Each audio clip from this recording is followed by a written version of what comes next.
Janitress? Sigurado ka ba, Iha? Nagpapatawa, janitress. Isiguraduhin ko sa'yo na wala kang manang makukuha sa akin. Alam mo, hindi ka magtatagal dito. Hindi mo kakayanin buhay mahirap. Dapat sana sa kasal natin yan eh. Pero mas maganda siguro kung magnegosyo na lang tayo. Alam ko naman na kaya mo yan eh. Kung di kayo masipag dalawa, hindi natin maabot to.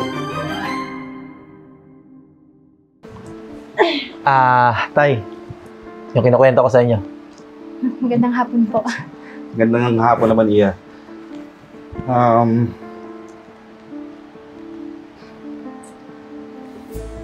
Kuya, masaya kami ni Dad kasi sa wakas, nagdala ka na dito ng girlfriend. Tama. Tsaka, alam mo, matagal ko na rin hinihintayan na may pakilala ka sa amin.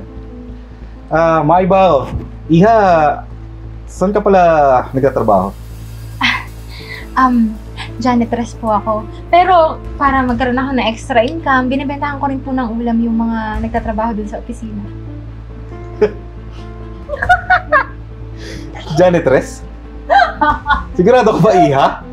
Nagpapatawa, janitress. Teka lang, kung yan talaga yung trabaho mo, ano naman yung pwede mong maitulong sa kuya ko kapag kayo nagkatuluyan? Charles, ano naman mapapala mo sa babaeng yan? Ha? Teka lang, Tay Eden. Sumusobra na kayong dalawa. Ano ba masama sa trabaho niya? Marangal naman yun, di ba? Alam mo, hindi kayo magtatagal ng kuya ko. Dad, explain mo nga kung bakit. Tsaka, Iha, tatapatin na kita. Hindi ka bagay sa anak ko.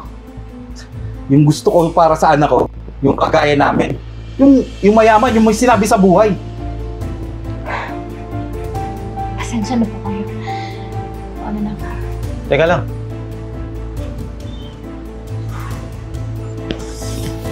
Bakit? Saan mo punta? Tay, sobra na kayong dalawa eh. Kumakapang mata kayo ng tao eh. Kaya naman kayo pumunta dito para sabihin sa inyo, ikakasal na kami. Kakasal? Sige, ituloy mo yan. Isiguraduhin ko sa'yo na wala kang manang makukuha sa akin. Alam mo, Tay, di ko naman kailangan yung mana mo eh. Mas importante sa akin yung tao kaysa sa inyo. Charles!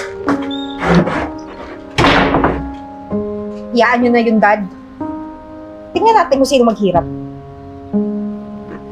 Talagang uaasahan dyan sa kuya mo.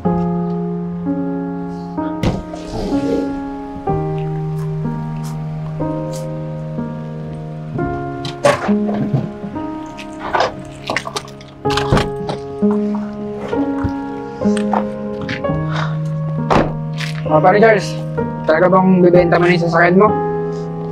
Wala eh. Kailangan ko kasi ng pera. Alam mo naman, di ba? Sige pare, total, nakapag-usap naman tayo sa presyo, di ba? Pero pare, may iba tayo Pare, alam mo bang ang hirap ng buhay pag mahirap? Saka yung babae na yun, seryoso ka ba talaga dun? Oo naman pare. Seryoso naman ako eh. Tsaka, okay lang kahit maging mahirap. Basta makasama ko yung taong yan. Nga pala pare, ito yung susi pare, baka merong extra ka pa Sabay ko na to kasi kailangan ko talaga ng pera eh. Alam mo naman presyo na ito, di ba? Patingin nga pare. Sige pare, kukunin ko to pero sa presyong kalahati. Alam mo naman, kailangan ko rin tumubo. Baka pwedeng dagdagan mo kahit konti pare. Tulong mo na rin sa akin. Sige pare, pag-usapan na lang natin. So paano pare? Ako na ako So pare, send ko na sa'yo kung magkano pag-usapan natin dito. Sige pare. Tawagin mo agad ako Kailangan ko ng pera eh. Sige pare. Pare. Baka pwedeng ihati mo muna ako. Sige pare, tara. Pakabila ka na.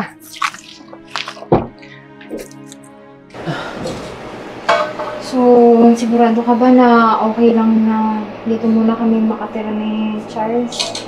Kahiya talaga pero Wala na talaga mapuntahan.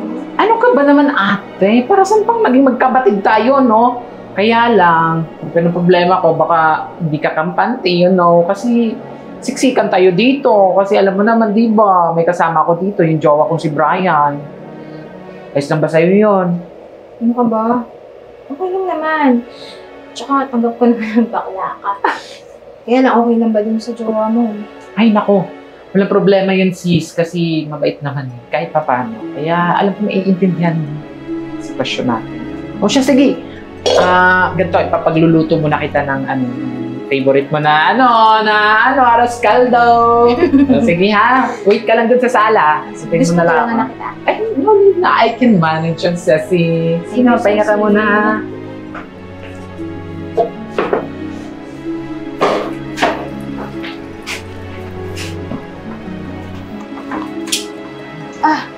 Love.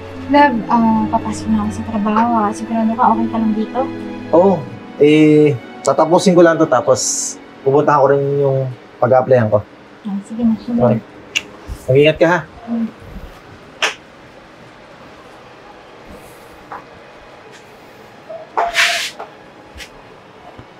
Ano kaya utusan ito? Oh! Ano yan? Hindi ganyan tama paglalaba. Lagyan mo ng sabon at tubig. Pasensya ka na. Wala akong alam sa paglalaba eh. Alam mo, hindi ka magtatagal dito. Hindi mo kakayanin buhay mahirap. Uuwi ka din sa inyo. Kailangan ko magbago para sa mapapangasawa ko eh. At isa pa, kailangan ko rin itong matutunan. Sige na. Tulungan na kita paglalaba dyan. Salamat ha. Hirap sa inyong mayayaman eh. Hindi katulad namin mahirap. Kahit saan kami dalhin. Kaya namin. Kaya nga at least, matutunan ko rin to. Siya, nga pala. Narinig ko kanina, naghahanap ka doon ng trabaho. Pwede kitang tulungan. Pasok kita doon sa boss ko. Talaga? Oo. Pero di ganun kalaki ang sahod. Pwede ka ba doon? Okay lang. At least, pagkakakitaan, di ba? Marangal naman yun. O siya, turuan mo na ako. Sige. Baka mo kasi ng sabon. Wala nga sabon eh. Meron ka ba dyan? Meron dyan. Yan, kukunin ko. Salamat ha. Kasi mo muna. Binabasa pala to. Oo. Paano malalambot ang dumi niyan sa damit? Baho-baho niya pag di mo sinapon. Puro libag. Oh, wala lang sabon ha. Salamat. Okay.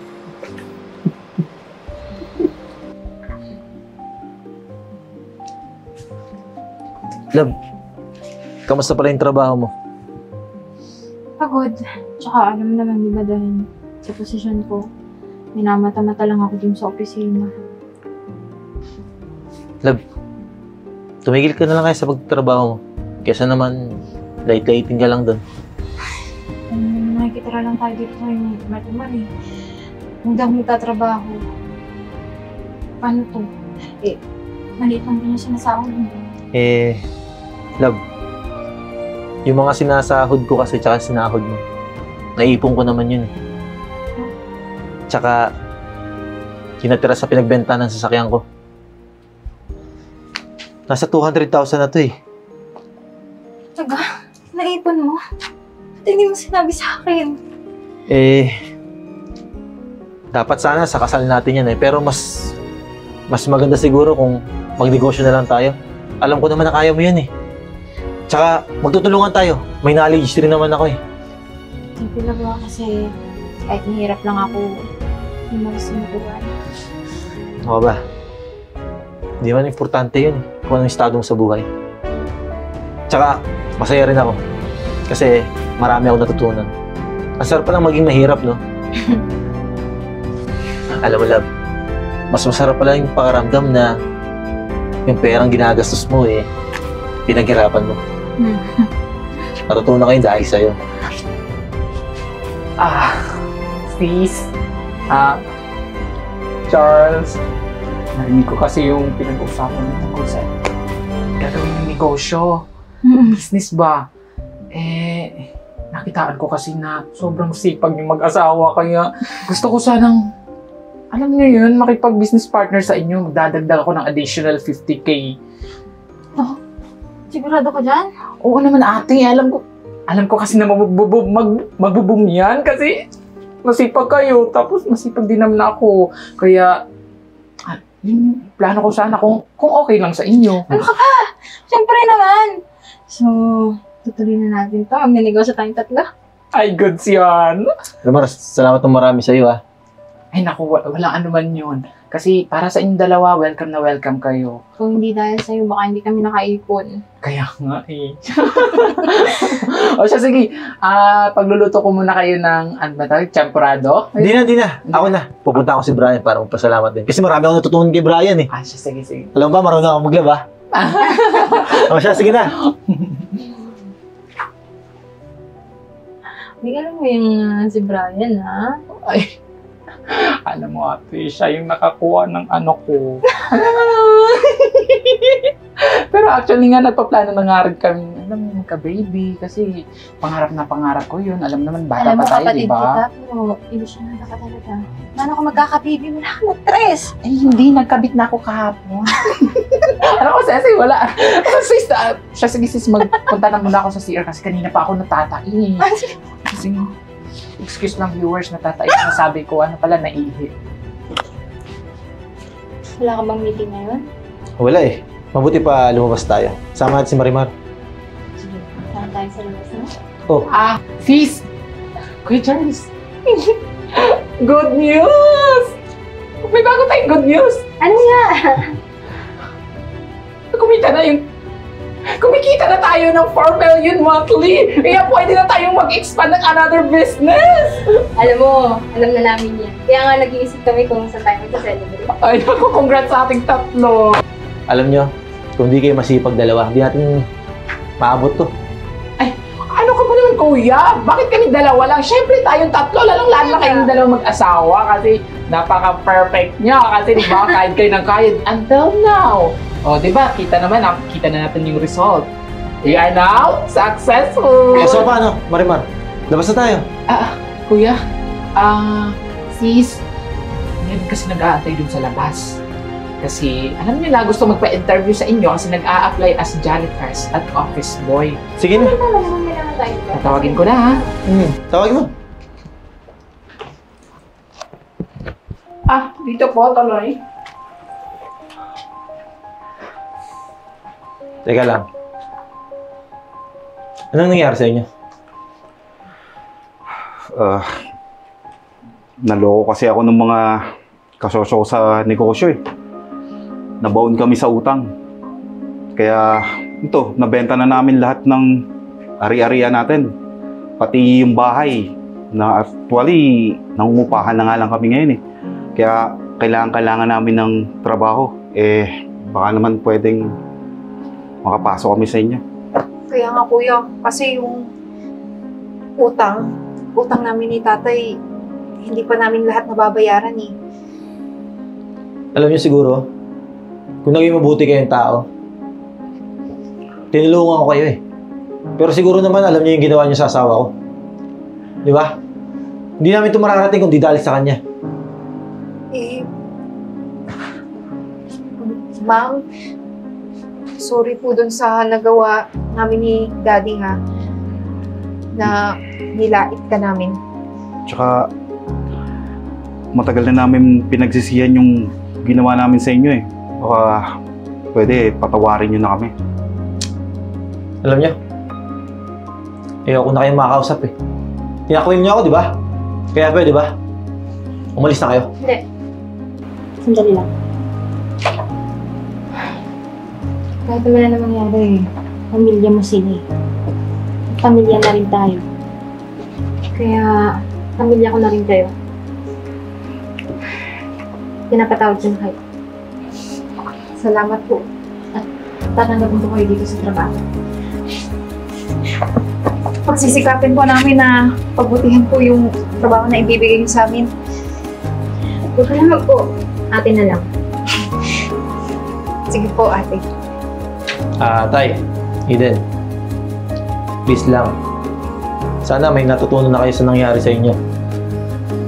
Sana marunong kayo makisama. Nakain ko sa labas. Gusto nyo, sumama na kayo. Naku, nakakahiya naman. Kaya nga po eh. Ano nga, pamilya tayo, dapat ligay mo. So, tara na. Sige.